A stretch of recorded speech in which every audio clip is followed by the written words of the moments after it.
संसार में सुख तो है, आनंद नहीं है। अच्छा, सुख का उल्टा दुख है, दिन का रात है, हानि का लाभ है, लाभ का हानि है। परंतु आनंद का उल्टा क्या है?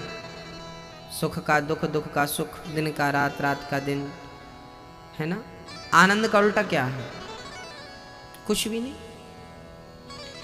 क्योंकि संसार का हमें जो भी सुख मिलता है या खाने का, तो वो खाने का सुख क्षणिक मात्र होता है। आपके पेट में जब तक भूख है तब तक ही भोजन स्वादिष्ट लगता है। पेट भरने के बाद 56 भोग भी आपको स्वादिष्ट नहीं लगते। भोजन से पेट भर जाने के बाद फिर आपको वही भोजन अच्छा नहीं लगता जो अभी तक अच्छा लग रहा था। भोग का भी यही हाल है। भोगों में भी भोगते भोगते सुख मिलता है, अच्छा लगता है, पर भोग पूरे होने के बाद वही भोग ग्लानि से भरे होते हैं। संसार का हर सुख सुख से दुख की तरफ ले जाता है, परंतु आनंद जो है, आनंद तो आज आपको जो आनंद कथा में आएगा, इससे डबल कल, तिबल परसों, फिर आगे बढ़ते क्रम में होगा। अच्छा, संसार का कोई भी सुख ले लीजिए आप, घटते क्रम में होता है। भूख बहुत लगी है आपको, आप पहला निवाला जब खाएंगे तो ज़्यादा अच्छा लगेगा, दूसरा खाएंगे तो अच्छा लगेगा, तीसरा खाएंगे तो ठीक लगेगा। जैसे जैसे पेट भरता जाएगा वैसे वैसे भोजन का स्वाद कम होता जाएगा। सही है क्या ये बात? हाँ या ना? बात समझ में आ रही है कि नहीं?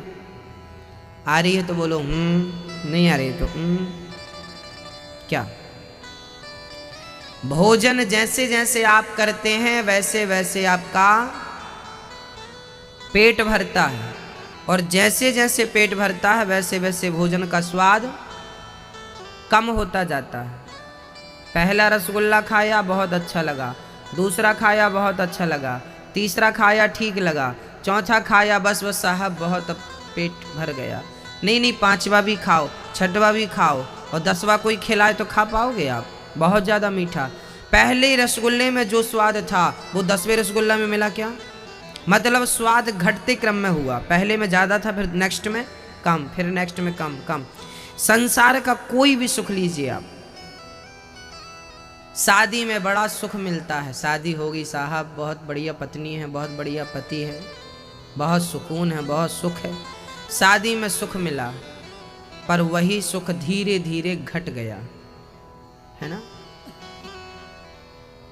संसार का सुख च्युइंगम की तरह होता है। च्युइंगम खाओ, पहले अच्छी लगती है, चबाते चबाते फिर कुछ रह नहीं जाता, थूकना पड़ता है। यही संसार का सुख है। संसार के सुख में एक दिन पेट भर जाता है, एक दिन ग्लानि हो जाती है, वो घटते क्रम में।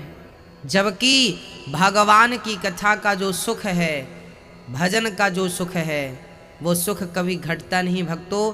आज की कथा में जितना सुख आपको मिलेगा, जितना आनंद आपको मिलेगा, आपकी इच्छा कल फिर होगी कि चलो फिर कल आनंद लेने चलें। ये बढ़ते क्रम में होगा, और 7 दिन पूरे होने के बाद आपका आनंद घटेगा नहीं, प्यास घटेगी नहीं, बल्कि प्यास ना जाने कितनी गुना और बढ़ जाएगी। ये तो प्यास बढ़ाने की कथा है। ये ईश्वर से मिलने के लिए उत्कंठा उत्पन्न करती है, इसलिए इसे आनंद का सागर कहते हैं। राम का नाम आनंद है।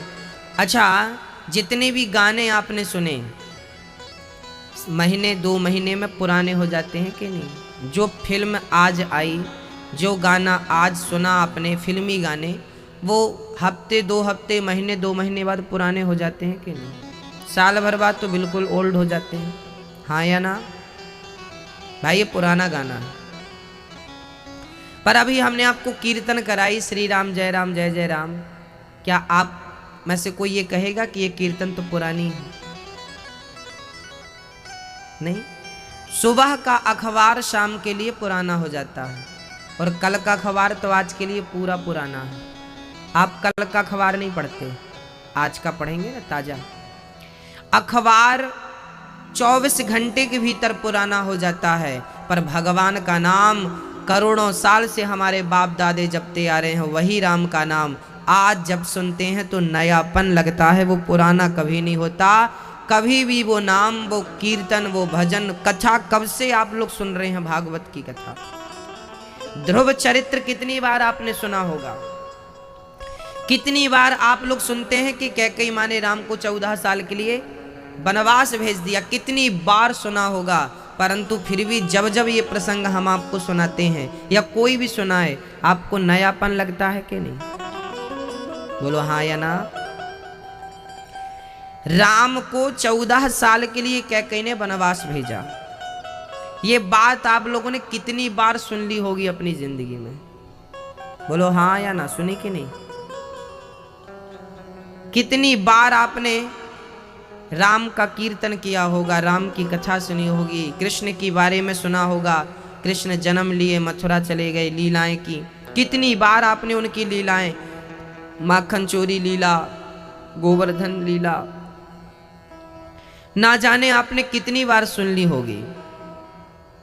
परंतु जब जब आप वो लीलाएं सुनते हैं तो आप सुनते समय ऐसा महसूस नहीं करते कि ये पुरानी हो चुकी है। हर उस शब्द में, भागवत के हर शब्द में, राम कथा के हर शब्द में कुछ नयापन होता है।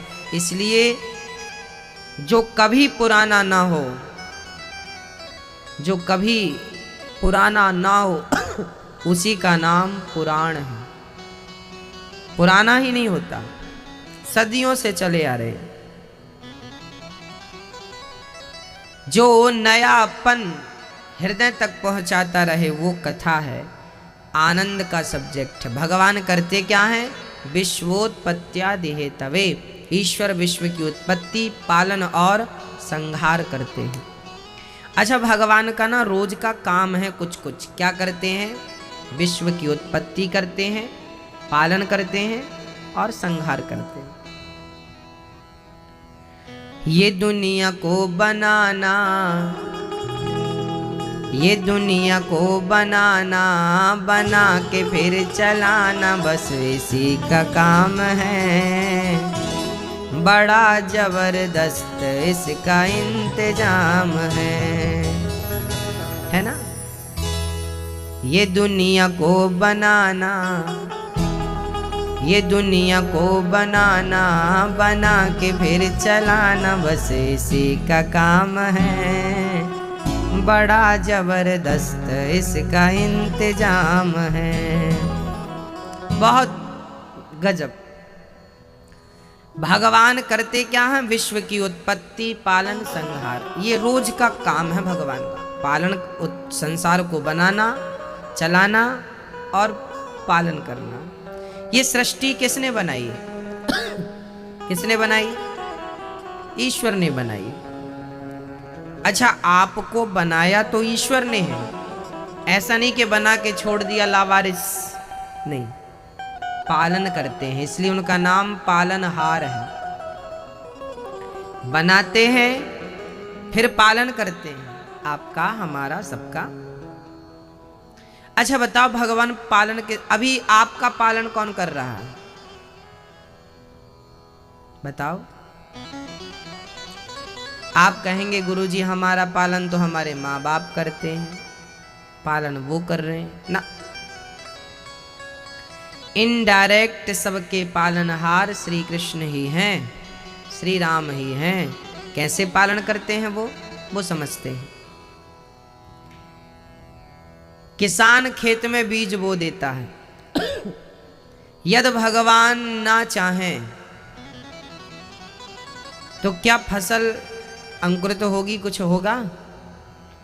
तो आपको अन्न देकर आज तक किसी भी वैज्ञानिक ने पानी बनाया? आपने बहुत कुछ बना लिया है विज्ञान ने, परंतु पानी नहीं बना सका। तो पानी और अन्न देकर के हम सबका पालन कौन कर रहे हैं? वो ना दें तो आप और हम क्या कर लेंगे? ना तो वैज्ञानिक रोटी बना सकते हैं, अन्न गेहूं चावल दाल नहीं बना सकते, और ना ही पानी बना सकते। ये दोनों चीजें परमात्मा ही प्रदान करते हैं। वो अंकुरित ना करें गेहूं को तो अंकुरित नहीं होगी, फिर फसल नहीं होगी। इस रूप से जल और भोजन देकर हम सबके पालन कन्हैया ही कर रहे हैं, वही पालनहार है। इसलिए कभी ये ना सोचें कि हम कुछ कर रहे हैं, हम केवल निमित्त हैं, सब कुछ वही कर रहे हैं। उसे आनंद, उसे विश्व की उत्पत्ति करने पालन करने का कार्य उसको आइडिया है परमात्मा को कैसे क्या करना, और संहार भी बढ़िया करते हैं, सारे दुखों का नाश करते हैं। अच्छा, भगवान 3 प्रकार के दुखों से हमें बचाते हैं। कौन कौन सा दुख? दैहिक दैविक भौतिक तापा, राम राज काहू नहीं व्यापा। दैहिक दैविक भौतिक तापा, राम राज काहू नहीं व्यापा। राम सिया राम जय जय राम, राम सिया राम जय जय राम। दैहिक दैविक भौतिक तापा, राम राज्य काहू नहीं व्यापा। किसी भी प्रकार का दुख हमें व्यापता नहीं, ना देह का दुख ना देवताओं का दुख। 3 प्रकार के दुख से दुनिया दुखी है। एक सज्जन बोले, गुरुजी धन बहुत है पर खा नहीं पा रहे हैं। डॉक्टर कहता ज्यादा ना खाना, ब्लड प्रेशर हाई हो जाएगा, मर जाओगे। करोड़पति आदमी दाल के पानी में रोटी भिगा भिगा के खाता है। क्यों? गरीबों को गरीबी नहीं खाने देती, अमीरों को डॉक्टर नहीं खाने देते, हिसाब बराबर। संतुलन ईश्वर का देखिए। कोई तन से परेशान है, बहुत दौलत है पर तन साथ नहीं देता। कोई तन दुखी तो कोई मन दुखी। कुछ लोग मन से परेशान हैं, डिप्रेशन में चल रहे हैं, चिंताएं घर बना चुकी हैं। कई लोग समय के पहले मर रहे हैं चिंता कर करके। इन्हें कौन समझाए कि जिसकी तुम चिंता कर रहे हो वो चिंता ही व्यर्थ है। आपके चाहने ना चाहने से कुछ नहीं होता। क्या होता है? बोले हुई है सोई जो राम रचि राखा, को करी तर्क बढ़ा वहीं शाखा। जो विधाता मंजूर करेंगे वो होगा। होना उन्हीं के मन का है, आपके मन का कभी नहीं होना। इसलिए अपने मन का मत करो, अपने मन को ईश्वर के मन में मिला दो, खत्म बात। जाहि विधि रखे राम, ताहि विधि रहिए। बस चिंता ना करिए, सौंप दीजिए। अब सौंप दिया इस जीवन का सब भार तुम्हारे हाथों में, दे दीजिए सब कुछ, बस खत्म बात। चिंता ना करें, चिंतन बना रहे उस पिता का। भगवान मन को शांत कर सकते हैं यदि सब कुछ भगवान के चरणों में समर्पित कर दिया जाए तो, क्योंकि मन बहुत चंचल है। सत्य। अब क्या करना है? बोले कोई तन से दुखी, कोई मन से। ये मन के रोगी बहुत ज्यादा होते हैं, इनके मन का ही नहीं होता। कोई बात नहीं, जो आपके मन का नहीं हो रहा है समझ लेना कि वो ईश्वर की मर्जी से हो रहा है। कुछ नहीं होता हमारी मर्जी से। आप में से कोई नहीं चाहता कि आपको बुखार आ जाए, पर आ जाती है कि नहीं? आप में से कोई नहीं चाहता कि आपके जीवन में संकट आए, दुख आए, पर आते हैं कि नहीं? इसका मतलब है ये सब क्या आपके हाथ में है? ईश्वर के हाथ में है। तो फिर आपको इसकी, जो काम ईश्वर के हाथ में है उसकी चिंता आप क्यों करते हैं? होगा होगा, हुई है सोई जो राम रचि रखा। माता सती को संदेह हो गया था भगवान श्री राम पर, ये कैसे भगवान है? राम जी खोज रहे थे ना सीता को। राम जी कह रहे थे, हे खग मृग हे मधुकर श्रेणी, तुम देखी सीता मृग नैनी। आज श्री राम सीता को खोज रहे हैं। सीता सीता सीता, कहाँ हो सीता? ऊपर से शंकर और सती, शिव और सती जा रहे थे। माता सती शिव जी की पत्नी, ऊपर आकाश मार्ग से।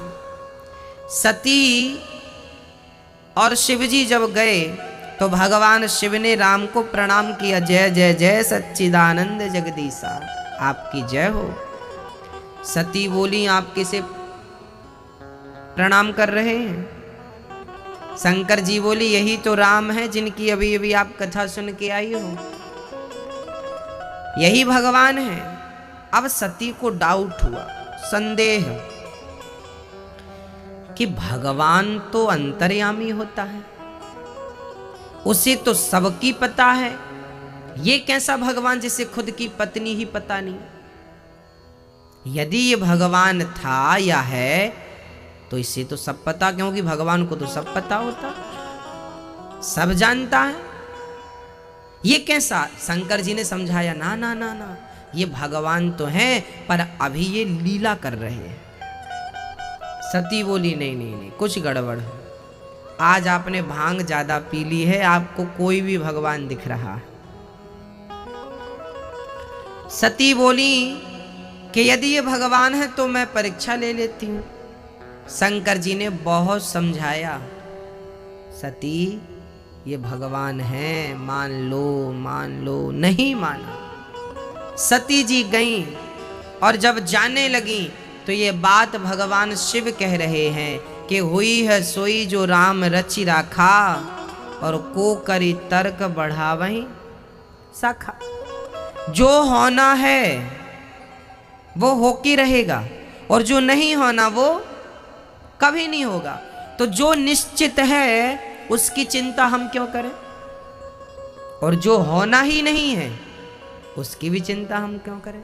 इसलिए हम प्रेजेंट में रहें, वर्तमान में जियो, कल की फिजूल चिंताएं ना करो। जो होना है, कल का सूर्य उदय होते ही आपके जीवन में एक नया सवेरा आएगा। वो नया सवेरा ही तय करेगा कि आपका कल क्या होने वाला। कल की चिंता आज ना करें, वर्तमान में अभी रात को बढ़िया कथा सुने अभी, और जाके बढ़िया सो जाएं।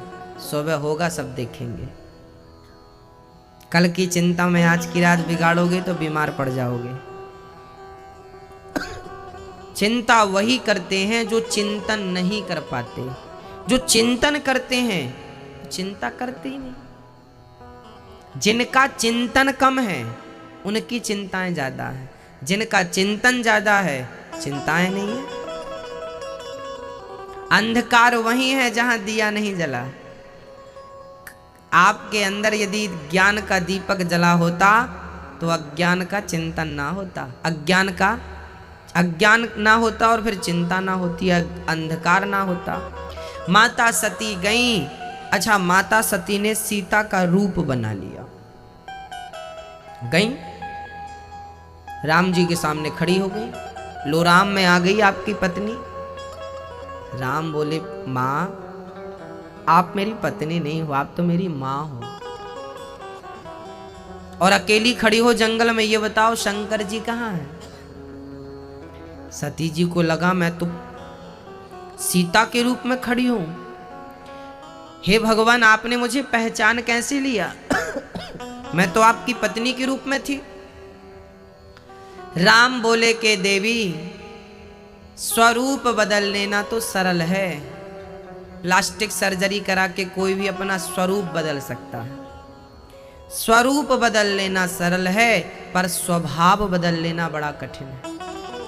आप स्वरूप से तो मेरी सीता बन गई, पर स्वभाव से मेरी सीता ना बन सकी। मेरी सीता वो सीता है जो सदैव अपने पति के पीछे खड़ी होती है। आप आगे खड़ी हैं, आगे तो मेरी माँ ही खड़ी हो सकती है, मेरी पत्नी कभी खड़ी नहीं हो सकती। बस भगवान राम के चरणों में माता सती ने प्रणाम किया। गई जहां देखा वहां राम दिखाई पड़े। शंकर जी ने कहा ले ली परीक्षा। तब सती ने कह दिया, कछु न परीक्षा लीन है गोसाई। हमने कोई परीक्षा नहीं ली, आपकी तरह प्रणाम करके चली आई। शंकर जी को डाउट हुआ कि यदि प्रणाम करना ही था तो हम यहीं समझा रहे थे, यहीं प्रणाम कर लिया होता। शंकर जी ने ध्यान लगाकर देखा तो माता सती की सारी करतूत भगवान शिव देख लिए, और भगवान शिव ने माता सती का परित्याग कर दिया। अब इस देह से इस देह में कभी भेंट हो नहीं सकेगी। भक्तों, एक दिन क्या हुआ कि माता सती के पिता ने यज्ञ किया था, नाम था दक्ष, किया था कनखल में। उस यज्ञ में भगवान शिव नहीं गए थे क्योंकि बुलाया नहीं था। सती ने जिद करी हमें तो जाना है पिता का यज्ञ। शंकर जी ने बहुत समझाया पर नहीं मानी। सती उस यज्ञ में गई। उस यज्ञ में भगवान शिव का भाग ना देखकर माता सती को क्रोध आया और योग अग्नि में माता सती जल करके भस्म हो गई। अब यहां एक प्रश्न खड़ा होता है भक्तों। कहते हैं किसी की मृत्यु टालना हो तो कौन सा मंत्र जपना चाहिए? बोलो। महामृत्युंजय मंत्र, ओम त्र्यंबकम जजामहे। कहते हैं किसी को मृत्यु टालनी हो तो शिव की पूजा करें और महामृत्युंजय का जाप करें। शंकर जी मृत्यु को क्या कर देते हैं? बोलो, जोर से बोलो। टाल देते हैं। अब यहां एक प्रश्न खड़ा हो गया कि शंकर जी मृत्यु को टाल देते हैं तो खुद की पत्नी जल के मर गई, उनकी मृत्यु को क्यों नहीं टाला? माता सती यज्ञ में जल के मर गई कि नहीं? भस्म हो गई। क्यों नहीं टाला? क्योंकि होनी दो प्रकार की होती है, भावी दो प्रकार की होती है। एक तो प्रारब्ध जन्य भावी होती है, हमने कोई पाप किए थे पिछले जन्म में उसका फल हमें मिलने वाला है। एक भावी होती है प्रारब्ध जन्य भावी, और एक भावी होती है हरि इच्छा भावी बलवाना। एक भावी होती, भावी मतलब होनी, भावी मतलब होनी। एक भावी होती है हरि इच्छा भावी, जो परमात्मा की इच्छा है वो होके रहेगा।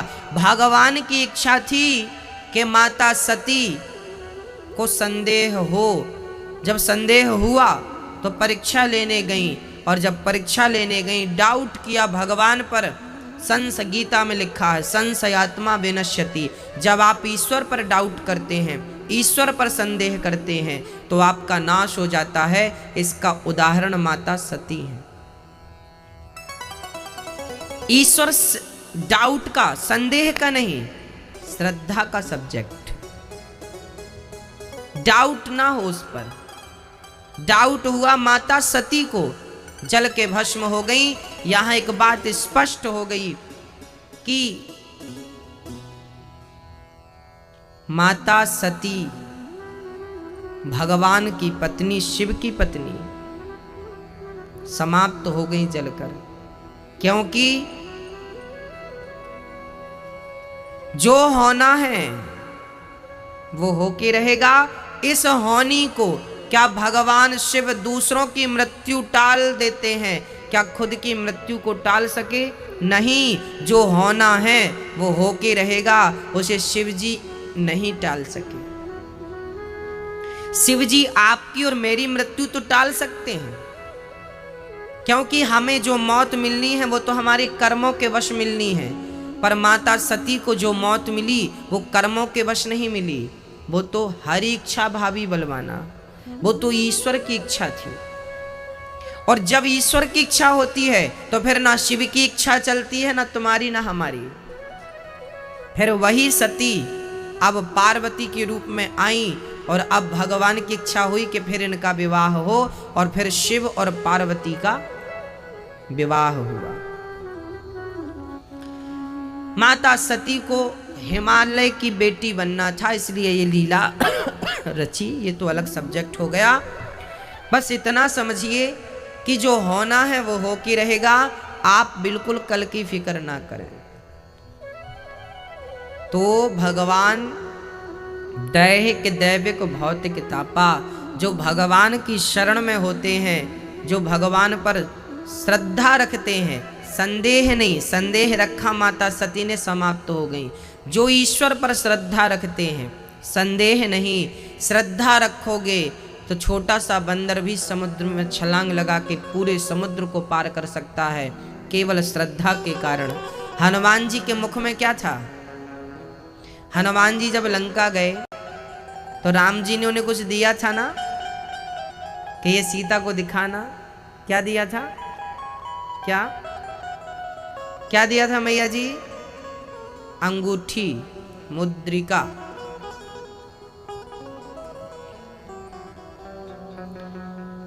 मुद्रिका दी गई थी। हनुमान जी जब लंका गए तो मुद्रिका कहां रख ली थी? कहां रखी थी? हनुमान जी जब लंका गए थे तो राम जी की दी हुई मुद्रिका उन्होंने कहां रखी थी? बताइए, कहां रखी थी?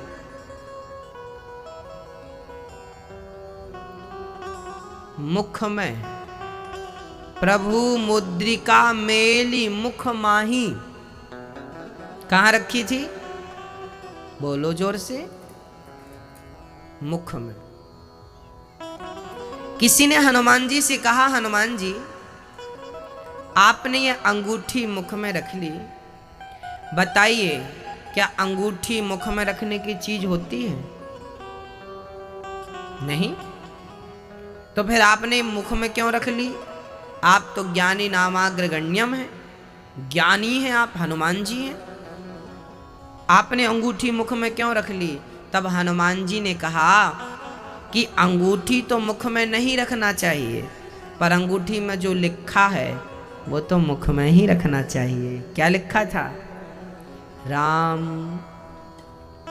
तो हनुमान जी ने अंगूठी मुख में नहीं रखी, हनुमान जी ने तो राम नाम को मुख में रखा। राम नाम मणि दीप धरूं, जी है देहरी द्वार, तुलसी भीतर बाहिरो, जो चाहत उजियार। राम नाम का दीपक हनुमान जी ने अपने मुख में रखा और उस नाम के बल पर समुद्र को छलांग लगा के हनुमान जी ने पार कर लिया। ये चमत्कार किसका था? राम नाम का था। इसलिए यदि आपको संसार के हर दुख से बचना हो तो राम की शरण ग्रहण कर लीजिए बस।